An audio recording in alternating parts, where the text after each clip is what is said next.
Now it's time to look at a game released under the radar for Steam. It's Vlad Voievod Dracula, Dungeons of Egrigoz. It's a 2D action game styled like a classic Game Boy entry. This is the second entry in a trilogy of games called Vlad Voievod Dracula, the first of which evoked a more Ninja Gaiden style. However, it was plagued by a character lacking momentum in addition to a barely there soundtrack. This series focuses on real-world history involving Vlad Dracula, the inspiration for Bram Stoker's Dracula, and of course Castlevania's villain, who needs no introduction, at least not if you're a frequent viewer of this channel. Dungeons of Egrigoz tells the story of Vlad Dracula returning to the castle walls which haunted his childhood, in hopes of rescuing a soldier by the name of Mine. This name happens to belong to one of Vlad Dracula's real-life sons, but I couldn't find any sort of history of Mine being imprisoned, so part of this may just be fictionalized? I'm not sure.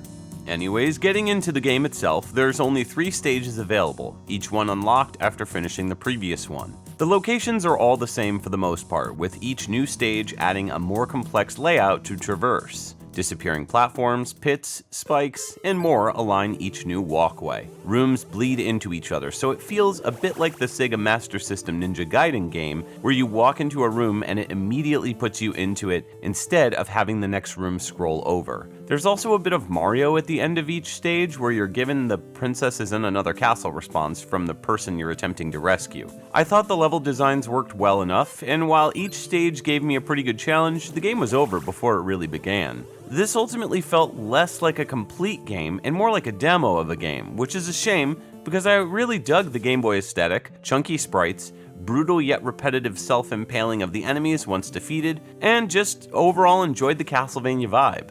However, this doesn't mean that there aren't problems. Musically, once again, there's not a lot to enjoy in this sequel, but what does exist is pretty average. There's too much repetition, and Lord help me, the death music made me want to strangle this game. It was like a little brother going nah nah nah nah nah. Pickups are found by smashing wall lights, fake walls, skeleton heads, and more. There's only one sub-weapon available, which is an axe. 3 can be carried at a time. There's also health in the form of shields, but I was confused as blinking shields don't seem to do anything, but solid shields do. I also noticed that health doesn't refill when dying, so prepare for many quick deaths back to back to back, along with that oh so awful death song. There's not a lot to love about Vlad Voievod Dracula because, well, there's just not a lot, period. Despite its demo-like nature, I think the efforts here, especially visually, work better for what the developer's trying to accomplish.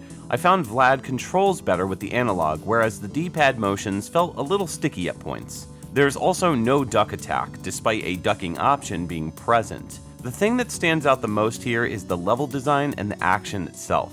The final stage, Stage 3, ends with an anticlimactic boss fight leading the way to rescuing Mine so he can pledge himself to Vlad Dracula. With that said, you're better off skipping this one or waiting to see how the third in the trilogy shakes out, because this second game had real potential that comes across as incomplete or unfinished. Thanks to the developer Tiberius for hooking me up with a code for this one, and I hope you all enjoyed this video. Stay tuned for more on the channel.